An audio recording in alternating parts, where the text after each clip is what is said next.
हरियाणा वाले भी पीछे हट जाओ और यूपी वाले भी पीछे हट जाते हैं। इस देश में एक प्रतिभाशाली नौजवान है जैसा, उसी को बना दो अध्यक्ष।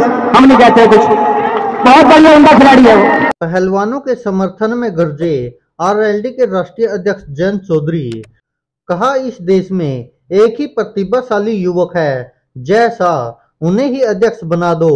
जयंत चौधरी का केंद्र सरकार पर हमला। जी हां दोस्तों, आरएलडी के राष्ट्रीय अध्यक्ष जयंत चौधरी ने पहलवानों का समर्थन करते हुए केंद्र सरकार पर निशाना साधा है। उन्होंने रविवार 4 जून को कहा, सरकार 9 साल का जश्न मना रही है। क्या 9 साल पहले कभी हुआ कि लड़कियों की जात देखी गई हो? इस देश में एक ही प्रतिभाशाली युवक है जैसा, उसी को कुश्ती संघ का अध्यक्ष बना दो। खिलाड़ी को भी मत बनाओ, कोई कुछ नहीं कहेगा। जयंत चौधरी ने आगे कहा, पहलवान जो भी नीतियां बनाएंगे हम उनके साथ हैं। मैं किसी भी आक्रामक फैसले का समर्थन नहीं करूंगा।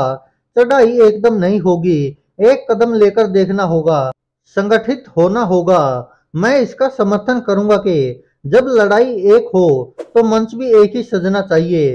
पहलवान भारतीय कुश्ती महासंघ के निवर्तमान अध्यक्ष और भाजपा सांसद बृजभूषण शरण सिंह की गिरफ्तारी की मांग को लेकर विरोध प्रदर्शन कर रहे हैं।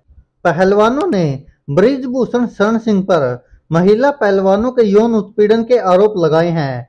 दिल्ली पुलिस ने बृजभूषण शरण सिंह के खिलाफ 2 एफआईआर दर्ज की गई है, जिनमें पहली एक नाबालिग पहलवान के आरोपों के आधार पर यानी कि पोक्सो के तहत लगी है। बीते मंगलवार को साक्षी मलिक, बजरंग पुनिया, विनेश फोगाट और संगीता फोगाट समेत कई नामी पहलवान बृजभूषण शरण सिंह के खिलाफ कार्रवाई नहीं किए जाने के विरोध में हरिद्वार में हर की पौड़ी पहुंचे थे, गंगा में अपने मेडल प्रवाहित करने।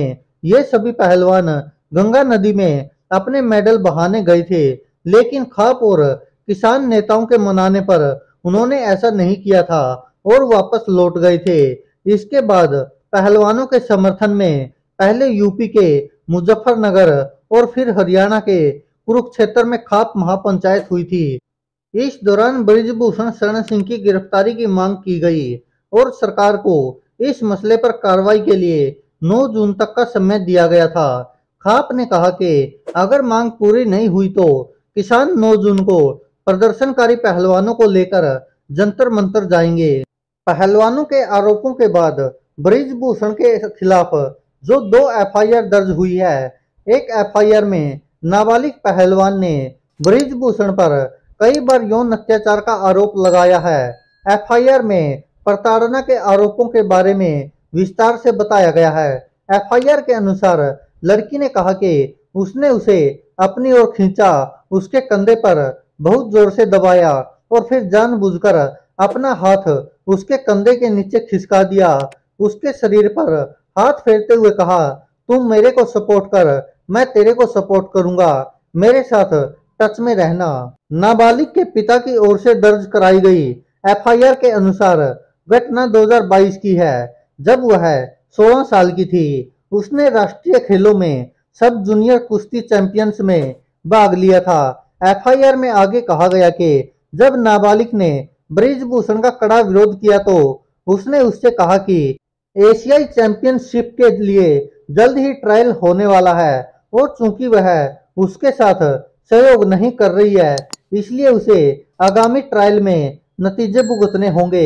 बृजभूषण शरण सिंह के खिलाफ कनॉट प्लेस पुलिस स्टेशन में आईपीसी की धारा 354 महिला का सीलबंद करने के इरादे से उस पर हमला या आपराधिक बल प्रयोग, धारा 354 ए यौन उत्पीड़न, 354 डी पीछा करना और 34 सामान्य मनसा के तहत प्राथमिकी दर्ज की गई है। उनके खिलाफ यौन अपराधों से बच्चों का संरक्षण पोक्सो अधिनियम के तहत भी मामला दर्ज किया गया है। धन्यवाद दोस्तों, देखते रहिए सच की आवाज।